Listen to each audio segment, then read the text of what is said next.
हमने सदन में जैसे ही सदन शुरू हुआ वंदे मातरम के बाद माननीय अध्यक्ष जी से हमने निवेदन किया कि हमारा दोस्त इस प्रदेश का एक होनहार नेता सुरेंद्र सिंह जीना जी हमारे सम्मानित विधायक के रूप में इस दुनिया को छोड़कर चले गए और पूरे प्रदेश की विधानसभाओं की ये परंपरा है कि अगर कोई सिटिंग एमएलए का देहांत हो जाता है तो उनके देहांत के दिन पहले दिन जो सदन चलता है तो उसमें शोक संवेदना के बाद सदन नहीं चलता और उनका देहांत सितंबर में हुआ और ये आज एजेंडा है जिसमें सरकार अब ना तो प्रश्नकाल ला रही है ना ज़ीरो आवर है।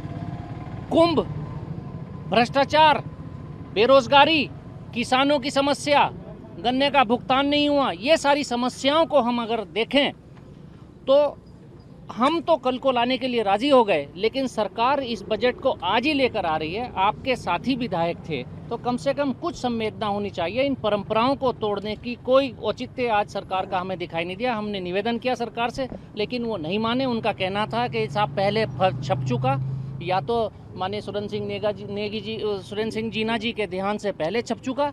अगर उनके बाद छपा है तो ये तो पहले दिन से मालूम था कि जिस दिन शोक संवेदना प्रकट होगी उस दिन सदन में कोई और कार्रवाई नहीं होगी। तो बड़ा अफसोस हुआ और सरकार अपने ही सहयोगी साथी के अगर दिवंगत होने पर उनको श्रद्धांजलि सही से नहीं दे सकती तो ये और क्या करेगी सरकार।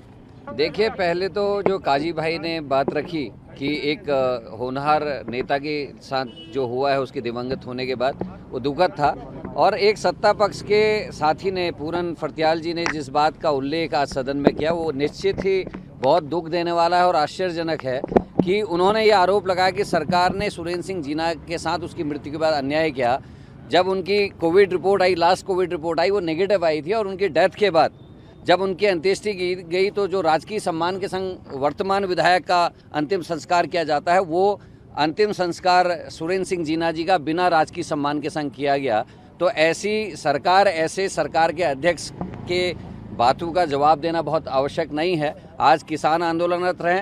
इस उत्तराखंड राज्य में पहली बार ऐसा हुआ है कि किसानों ने आत्महत्या की है और ये राज्य में बेटी बचाओ बेटी पढ़ाओ का नारा देने वाली भारतीय जनता पार्टी की सरकार अपने विधायकों को और अपने संगठन के बड़े पदाधिकारियों को बचाने का काम लगातार करती रही है। उनके ऊपर लड़कियों के शोषण के आरोप लगे हैं। तो ऐसी सरकार और ऐसी सरकार के अध्यक्ष की बातों का हम संज्ञान लेना उचित नहीं समझते।